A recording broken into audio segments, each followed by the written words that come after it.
En la cocina iluminada de la mansión en La Moraleja, una escena inesperada quebró la calma.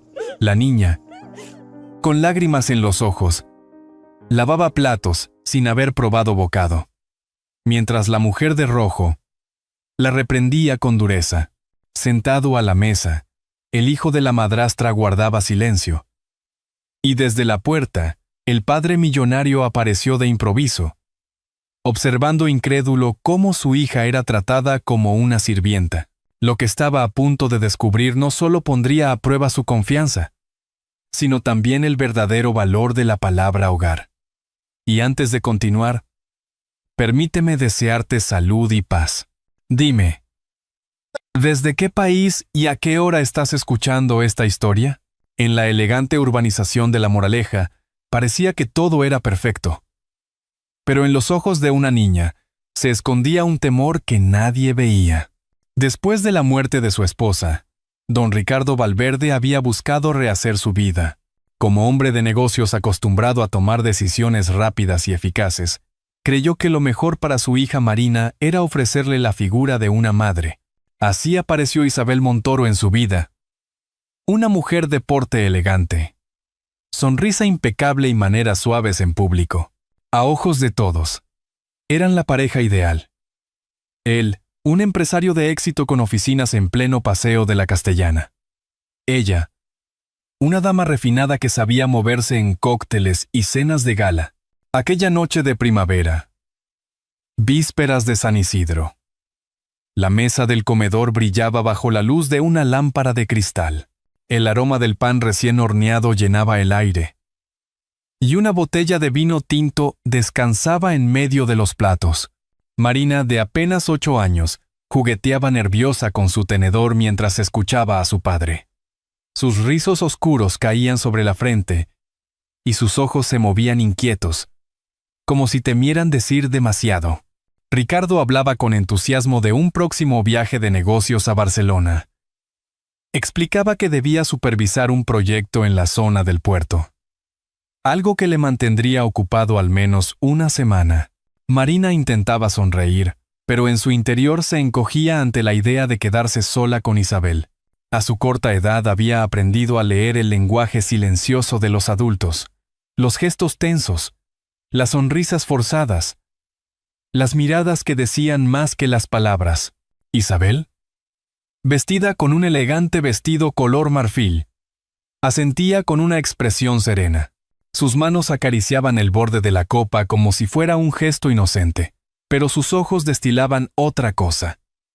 Un brillo calculador, frío, que solo se encendía cuando Ricardo no la miraba. Frente a ella, su hijo Álvaro presumía de un cochecito de carreras que su madre le había comprado esa misma mañana en el centro de Madrid. El niño reía, lleno de confianza, mientras Marina bajaba la cabeza en silencio. La cena continuó entre comentarios triviales. Ricardo alababa la calidad de los huevos rotos que había probado en casa Lucio días atrás. E Isabel fingía interés.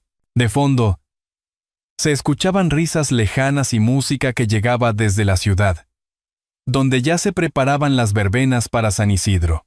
Sin embargo, dentro de la casa reinaba una calma artificial, como si las paredes mismas contuvieran un secreto. Cuando el reloj del comedor marcó las 10 de la noche, Ricardo dejó el tenedor sobre el plato y anunció con voz firme que partiría al día siguiente.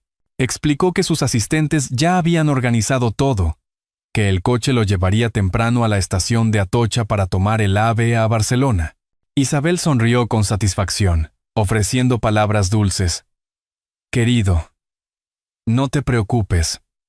Aquí todo estará bajo control». Marina, en cambio, sintió que un nudo le apretaba el pecho.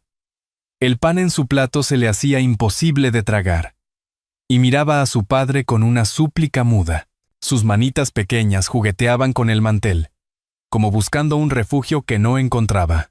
Nadie notó cómo la niña tragaba lágrimas silenciosas, excepto quizá Álvaro, que en ese momento se limitó a seguir masticando sin decir palabra.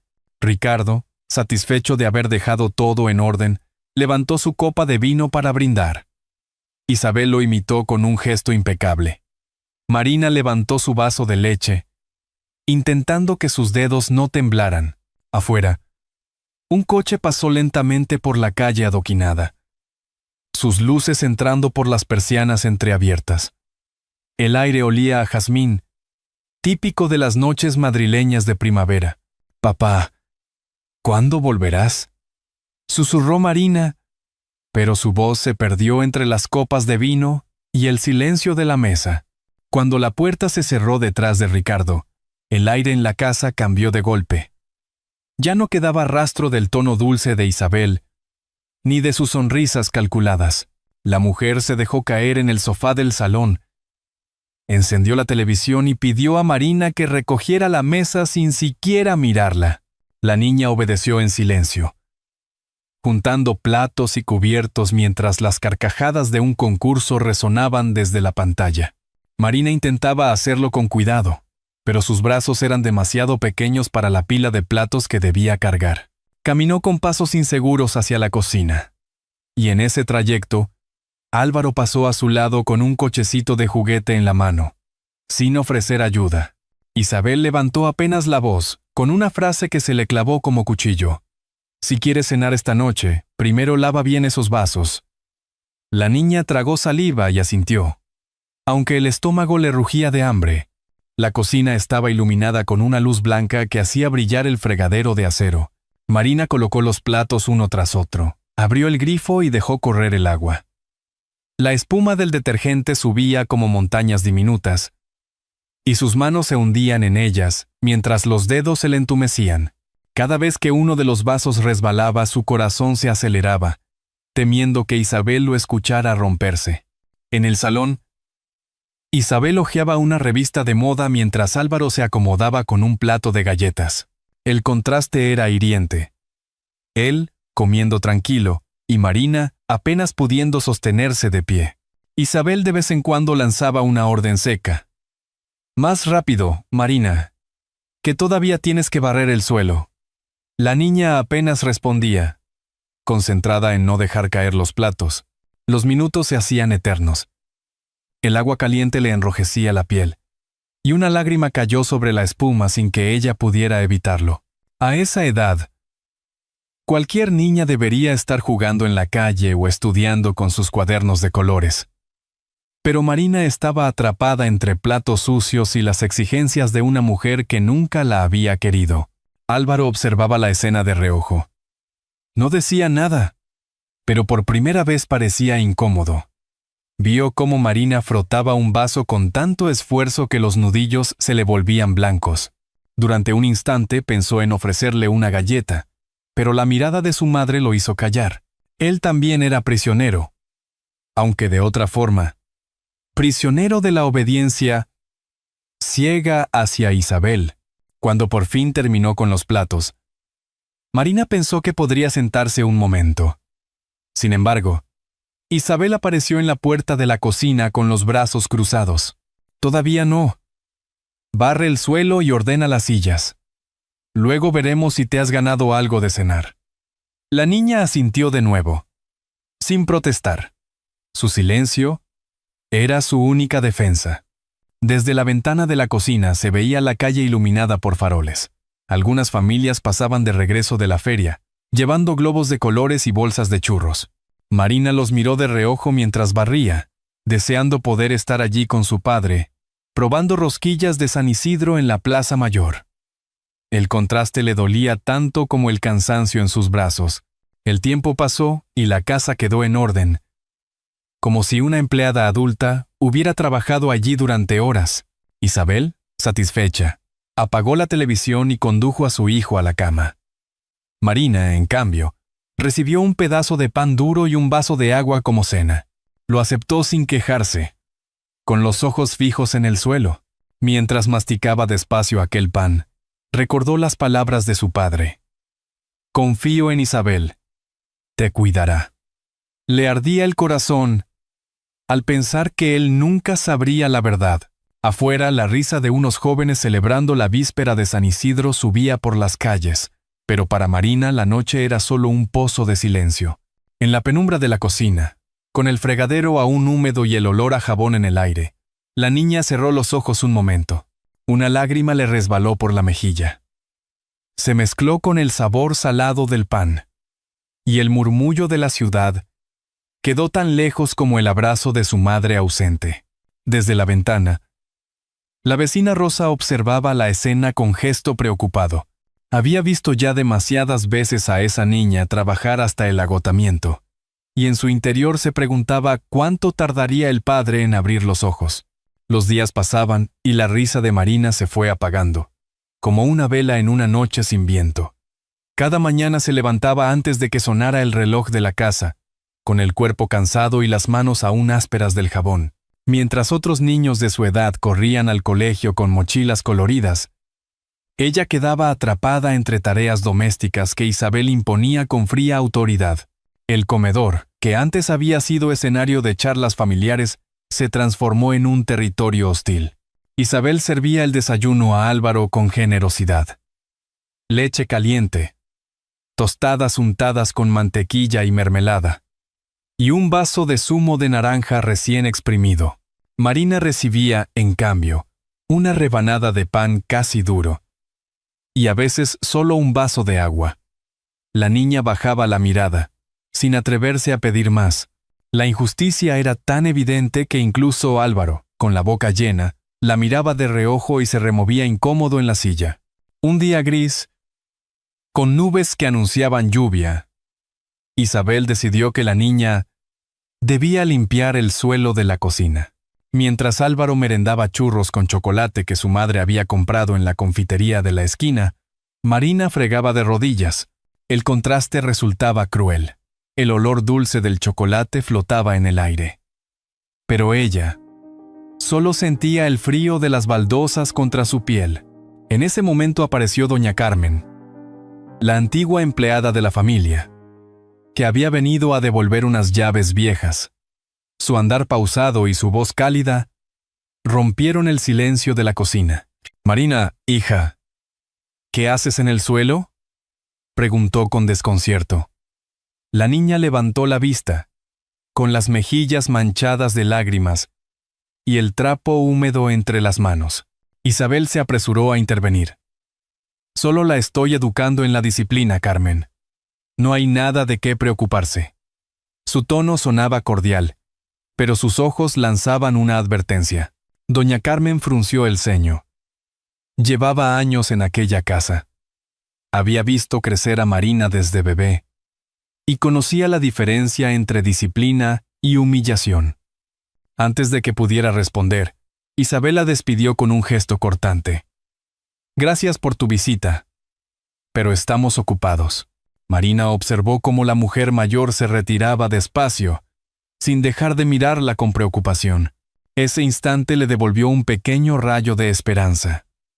Alguien había visto la verdad. Alguien sabía que ella no mentía. La tarde cayó sobre Madrid con un cielo oscuro. Desde la ventana se escuchaban los tambores y guitarras de un grupo de jóvenes que ensayaban para las fiestas de San Isidro. La alegría de la ciudad parecía un mundo aparte, separado por los muros de aquella casa que se había vuelto cárcel para una niña. En el salón, Isabel hojeaba una revista de moda, indiferente. Álvaro jugaba con su cochecito, pero su mirada se detenía a cada instante en Marina. Quería decir algo, pero las palabras se le atascaban. Había aprendido a obedecer a su madre sin cuestionarla, y romper ese patrón era más difícil de lo que pensaba. Marina, en silencio, siguió cumpliendo órdenes: limpiar los cristales, ordenar las sillas, recoger migas del suelo. Cada tarea la hacía más invisible, como si se borrara poco a poco del mundo adulto que la rodeaba. Lo único que mantenía vivo su interior era el recuerdo de los paseos con su padre por la Plaza Mayor, tomando helado en verano y escuchando historias de las estatuas antiguas. Esa noche, cuando Isabel por fin se encerró en su habitación, Marina se quedó un instante junto a la ventana. Desde allí vio la figura de doña Carmen hablando con la vecina Rosa, ambas mirando hacia la casa con expresión seria. Las dos mujeres intercambiaban palabras bajas, y Marina entendió que no estaba del todo sola. En Barcelona, mientras tanto, Ricardo Valverde terminaba una reunión con arquitectos en un hotel del puerto.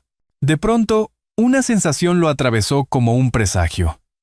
La imagen de su hija apareció en su mente, con los ojos tristes que había visto en la última cena. El empresario, acostumbrado a números y contratos, sintió una punzada en el pecho que no supo explicar. Se levantó de la mesa de reuniones y tomó una decisión inesperada. Acortaría el viaje y volvería a Madrid antes de lo previsto. Necesitaba ver a Marina. Necesitaba asegurarse de que estaba bien. No sabía que en ese momento su hija lloraba en silencio, con las manos agrietadas por el detergente y el corazón, aferrado a la esperanza de no ser olvidada. Madrid se llenaba de música y flores por San Isidro, pero en la casa Valverde reinaba un silencio cortante. Desde las ventanas llegaba el eco lejano de los organillos, las gaitas y las risas de las verbenas populares, mientras en el interior, la tensión se podía cortar con un cuchillo. Marina, de pie junto al fregadero, apenas alcanzaba los platos con sus brazos delgados. Isabel, sentada en una silla alta, la observaba con gesto severo. «Más rápido, Marina, que no tenemos toda la noche», ordenó con una voz cargada de impaciencia. La niña, cansada, apenas podía mantener el equilibrio con una pila de platos resbaladizos en las manos. El agua corría constante, y el jabón le ardía en las grietas de la piel. El estómago le dolía de hambre, pero sabía que cualquier queja traería un castigo aún mayor: cenar solo pan duro. O incluso nada. Álvaro estaba sentado a la mesa, con un cuenco de fruta fresca que su madre había colocado frente a él. Pelaba una mandarina y miraba a su hermanastra postiza con ojos turbios. No era culpable directo de aquella injusticia, pero el silencio lo convertía en cómplice. Cada gajo que comía le sabía amargo, aunque no se atrevía a decirlo. Fuera. Los cohetes de la fiesta explotaban en colores sobre el cielo de Madrid. El resplandor se filtraba por las cortinas, tiñendo el comedor de destellos rojos y verdes. Isabel, irritada por los ruidos de la calle, cerró la ventana de golpe y volvió su ira hacia la niña. «Si quieres cenar, primero termina con todo esto. Ni un vaso debe quedar sucio». Marina sintió que las lágrimas le nublaban la vista. El cansancio la vencía, y sus pequeñas manos temblaban tanto que uno de los vasos estuvo a punto de resbalarse. Contuvo el aliento y lo colocó con cuidado en la encimera. Nadie aplaudió su esfuerzo. Solo escuchó la voz dura de Isabel. «Aún falta el suelo». En ese instante, el sonido de una llave girando en la cerradura de la puerta principal retumbó en toda la casa. Isabel palideció un segundo, como si no esperara a nadie. Marina, con el corazón latiendo a 1000, levantó la mirada. El silencio se volvió más denso que nunca. Don Ricardo Valverde entró con paso firme, llevando aún el maletín de piel que usaba para sus reuniones. Había tomado el AVE de regreso desde Barcelona sin avisar, impulsado por esa punzada de preocupación que lo acompañaba desde la última cena. Al poner un pie en el salón, la imagen que se abrió ante él le heló la sangre. Isabel gritando, Marina con las manos rojas en el fregadero, y Álvaro sentado a la mesa como espectador mudo. Ricardo dejó el maletín en el suelo, incapaz de mover la vista. Isabel intentó sonreír, pero su gesto se quebró bajo la intensidad de la mirada de su esposo. «Ricardo, no esperaba que volvieras tan pronto», comenzó a decir, con un tono inseguro. Pero él no la escuchaba. Sus ojos estaban fijos en Marina, en el cansancio grabado en su rostro infantil, en las manos enrojecidas por el detergente. El corazón le dolió como si alguien lo hubiera apretado con fuerza. «Basta, Isabel», rugió finalmente, con una voz tan poderosa que el eco resonó por toda la casa. El silencio cayó de golpe. Isabel se quedó petrificada, y Álvaro dejó caer un gajo de mandarina al suelo. Marina, sorprendida, soltó el paño que sostenía y lo miró con ojos brillantes, llenos de miedo y esperanza al mismo tiempo. El aire de la habitación cambió. Por primera vez en mucho tiempo, La niña sintió que la justicia podía estar de su lado. Afuera, un grupo de madrileños cantaba coplas festivas por San Isidro, ajenos a la batalla silenciosa que se libraba en aquella casa. Dentro, la tensión se acumulaba como tormenta a punto de estallar. Ricardo dio un paso más hacia su hija. La escena estaba a punto de cambiarlo todo. El sonido de los platos cayendo al fregadero fue el único eco en aquel silencio de miedo. Ricardo había llegado de improviso, y lo que veía lo llenaba de una mezcla insoportable de rabia y dolor. Marina, temblando, mantenía la mirada baja, con las manos rojas por el agua caliente y el detergente. Isabel, por su parte, intentaba recomponer la compostura, ajustándose el vestido mientras buscaba palabras que suavizaran la escena. Ricardo, ¿no es lo que parece?, murmuró con una sonrisa forzada. Solo estaba enseñándole disciplina. Los niños deben aprender responsabilidades. El empresario clavó sus ojos en ella, incrédulo. ¿Disciplina? ¿A una niña de 8 años? ¿La haces lavar platos hasta que las manos se le agrieten? ¿La dejas sin cenar? Su voz, normalmente firme y medida en las juntas de negocio, ahora temblaba de emoción contenida. Isabel trató de acercarse, pero él levantó la mano, deteniéndola. «No digas una palabra más», tronó. El eco de su voz resonó en los muros de la casa, más fuerte que los fuegos artificiales que explotaban en el cielo madrileño. Ricardo se inclinó hacia Marina y tomó sus manos con delicadeza. El contraste lo desgarró.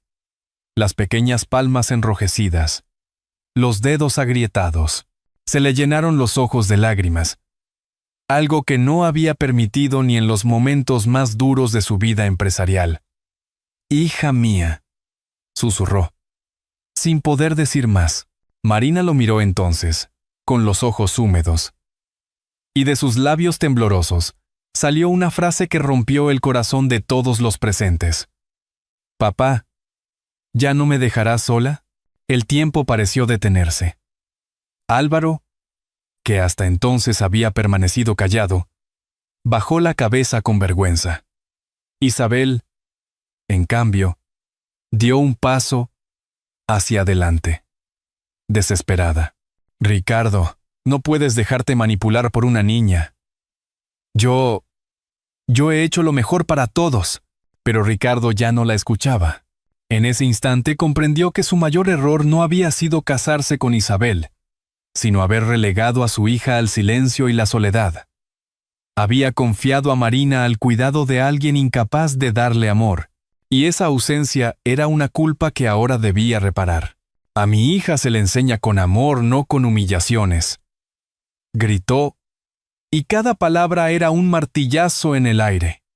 Isabel retrocedió, la máscara finalmente rota. Su rostro mostraba miedo y rabia, pero ya no tenía poder sobre la situación. Álvaro, con voz tímida, se atrevió por primera vez a hablar. «Mamá, Marina no miente. Yo lo he visto todo». El niño se encogió, pero sus palabras quedaron flotando como una condena. Isabel lo miró horrorizada, incapaz de creer que su propio hijo se había vuelto contra ella. Ricardo respiró hondo, como quien toma una decisión irreversible. «Esta casa ya no es tuya, Isabel. Has perdido el derecho de llamarte madre delante de mi hija». Señaló la puerta con un gesto de autoridad inapelable. El silencio que siguió fue insoportable. Isabel apretó los labios, sus ojos llenos de furia y humillación. Tomó a su hijo del brazo, intentando arrastrarlo, pero Álvaro se resistió, con lágrimas en los ojos. «No quiero irme contigo ahora, mamá», balbuceó. El rechazo de su propio hijo fue el golpe final. Isabel, derrotada, salió de la sala con pasos vacilantes. La puerta se cerró de golpe, dejando tras de sí un eco que parecía anunciar el fin de una era. Ricardo se arrodilló frente a Marina. La abrazó con fuerza y la levantó en brazos. Nunca había sentido tanta determinación. No volvería a permitir que nadie la dañara. La niña escondió el rostro en su pecho. y por primera vez en mucho tiempo, sintió que estaba a salvo. Los fuegos artificiales estallaban afuera, iluminando los ventanales con luces de colores. Pero el verdadero resplandor estaba dentro, el de un padre que, entre lágrimas, había decidido cambiar su vida. La casa, antes escenario de gritos, se llenó de un silencio distinto, el de la calma después de la tormenta. Isabel ya no estaba. La puerta cerrada de golpe había marcado el final de su presencia en la familia Valverde. En el salón, los ecos de la discusión se desvanecían poco a poco, y en su lugar quedaba la respiración entrecortada de Ricardo, aún con lágrimas en los ojos, y el temblor leve de Marina aferrada a su pecho. Ricardo la sostuvo largo rato, como si quisiera recuperar todos los abrazos que no le había dado en los últimos años. Su camisa se humedeció con las lágrimas de la niña, pero él no hizo intento alguno por apartarla. «Nunca más, Marina», susurró con voz quebrada. «Nunca más estarás sola». Y en esa frase no había promesa vacía, sino la convicción de un hombre que había entendido su error y estaba dispuesto a enmendarlo. Más tarde, en la cocina iluminada, Ricardo encendió el fogón y buscó huevos, patatas y cebolla. Sus manos, acostumbradas a firmar contratos millonarios, parecían torpes al pelar las patatas. Marina lo observaba desde la mesa, con ojos aún enrojecidos, pero poco a poco, una sonrisa tímida se dibujó en sus labios. No podía creer que su padre, el hombre que siempre delegaba todo en asistentes, estuviera preparando una tortilla española solo para ella. En ese momento sonó el timbre. Ricardo abrió y encontró a doña Carmen, que había regresado tras escuchar rumores de la discusión. Traía en las manos una caja de rosquillas típicas de San Isidro, envueltas en papel blanco. «Pensé que podrían necesitarlas esta noche», dijo con ternura. Al entrar, abrazó a Marina como si fuera su propia nieta. La niña se aferró a ella con gratitud, y el ambiente de la casa cambió de golpe. Ya no era un lugar de miedo, sino de acogida. Álvaro apareció detrás, con los ojos bajos. Se acercó despacio a Marina y murmuró: «Lo siento, no debí callar. Tenías razón». Marina lo miró sorprendida.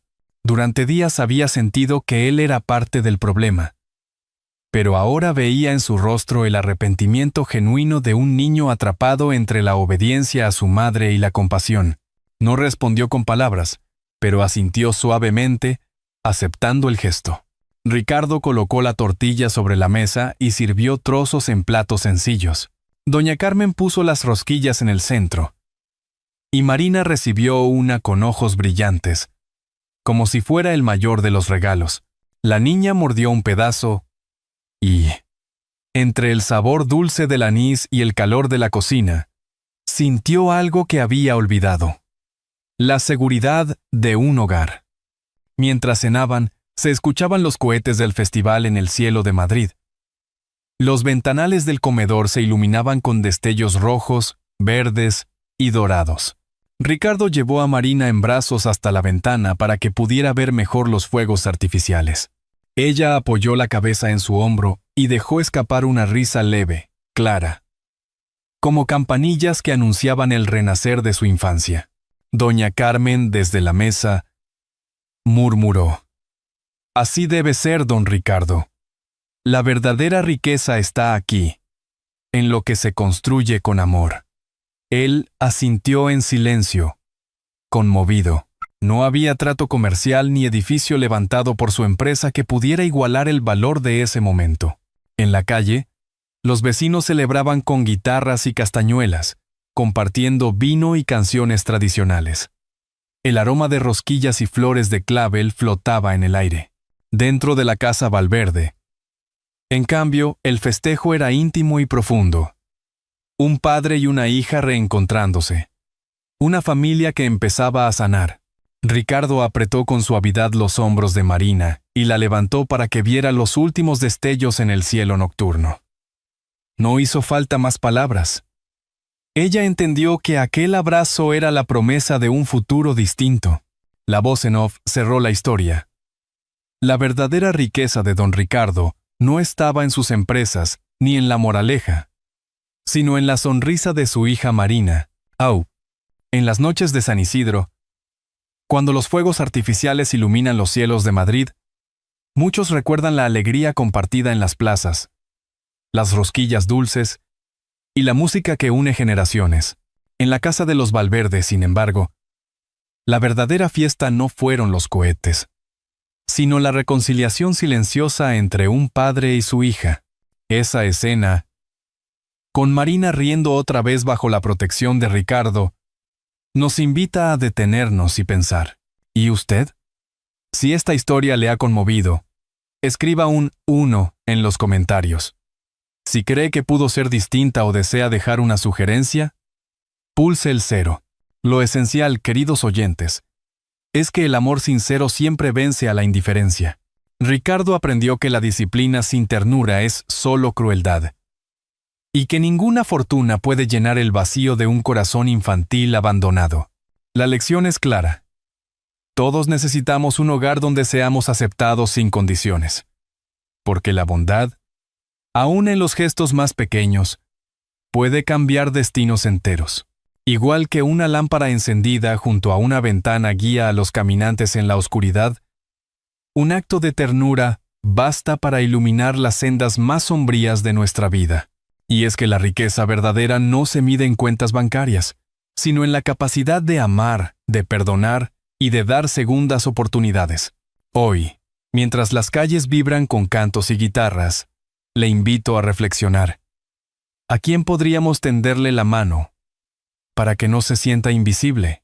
Quizá la respuesta esté más cerca de lo que pensamos, en la mesa de nuestra propia casa. Si esta historia tocó su corazón, compártala. Y si desea seguir escuchando relatos que celebran la fuerza de la familia, le animo a suscribirse. Porque al final, lo único que permanece es ese calor que nace cuando dejamos de vivir solo para nosotros y empezamos a vivir por quienes amamos.